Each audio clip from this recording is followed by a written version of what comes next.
ಹುಬ್ಬಳ್ಳಿಯಲ್ಲಿ 7 ತಿಂಗಳ ಗರ್ಭಿಣಿ ಮಾನ್ಯ ಪಾಟೀಲ್ ಕೊಲೆ ಕೇಸಿಗೆ ಸಂಬಂಧಿಸಿದಂತೆ ನಿನ್ನೆ ಜಿಲ್ಲಾಧಿಕಾರಿಗಳು ಆ ಕುಟುಂಬ ಸದಸ್ಯರನ್ನ ಭೇಟಿಯಾಗಿದ್ದಾರೆ.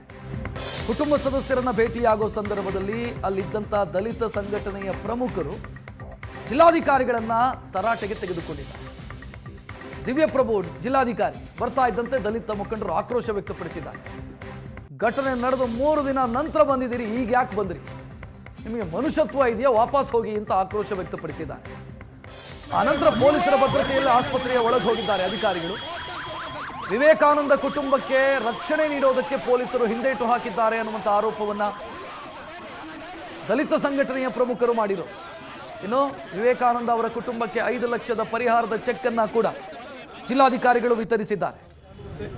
ಮಾನ್ಯ ಪಾಟೀಲ್ ಕೊಲೆ ಕೇಸಿಗೆ ಸಂಬಂಧಿಸಿದಂತೆ ದಲಿತ ಸಂಘಟನೆಗಳ ಆಕ್ರೋಶಕ್ಕೆ ಜಿಲ್ಲಾಧಿಕಾರಿ ಮತ್ತು ಸಮಾಜ ಕಲ್ಯಾಣ ಇಲಾಖೆಯ ಅಧಿಕಾರಿಗಳು ತುತ್ತಾಗಬೇಕಾಯಿತು.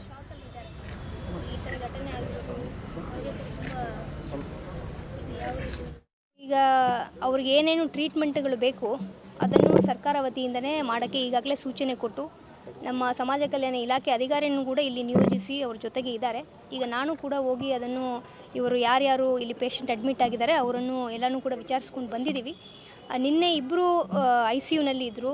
ಅದರಲ್ಲಿ ಒಬ್ಬರು ಈಗ ಗುಣಮುಖರಾಗಿ ಈಗ ನಾರ್ಮಲ್ ವಾರ್ಡ್ಗೆ ಶಿಫ್ಟ್ ಆಗಿದ್ದಾರೆ. ಸೊ ಈಗ ಅವರು ಕಾನ್ಷಿಯಸ್ ಆಗಿ ಇದ್ದಾರೆ.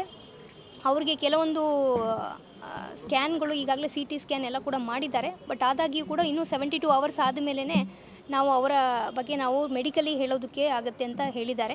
ಈಗ ಮೆಡಿಕಲಿ ಈಗ ಸ್ಟೇಬಲ್ ಇದ್ದಾರೆ. ಬಟ್ ಆದಾಗ್ಯೂ ಕೂಡ ಒಂದು 72 ಅವರ್ಸಲ್ಲಿ ನಾವು ಉಳಿದ ಮುಂದಕ್ಕೆ ಅವ್ರಿಗೆ ಯಾವ ರೀತಿ ಟ್ರೀಟ್ಮೆಂಟ್ ಬೇಕು ಎಂಬುದನ್ನು ನಾವು ಮಾನಿಟರ್ ಮಾಡ್ತಾ ಇರೋದಾಗಿ ಹೇಳಿದ್ದಾರೆ. ಪ್ರಶ್ನೆ ಮೇಡಮ್, ನಾವು ಕೇಳ್ತಾ ಇರೋದು ಸಮಾಜ ಕಲ್ಯಾಣ ಇಲಾಖೆ ಧಾರವಾಡದಲ್ಲಿ ಇದೆಯಾ ಇಲ್ಲವಾ ಅನ್ನೋದೇ ಪ್ರಶ್ನೆ. ಈಗ ನೋಡಿ, ಅವರಿಗೆ ನೋಡಿ, ನಾವು ಇಲ್ಲಿ ಬರೋದು ಬಿಡೋದು ಅದಕ್ಕಿಂತ ನಾವು ಅವ್ರಿಗೆ ಏನು ಸವಲತ್ತುಗಳು ಬೇಕು, ಅವ್ರು ಈ ಹಾಸ್ಪಿಟಲ್ ಅಡ್ಮಿಟ್ ಆಗಿರೋದು ಎಲ್ಲನೂ ಕೂಡ ನಾವು ಅವ್ರ ಹತ್ರ ಫೋನಲ್ಲಿ ಕೋಆರ್ಡಿನೇಷನ್ ಮಾಡಿದ್ದೀವಿ. ಪ್ಲಸ್ ಅವರಿಗೆ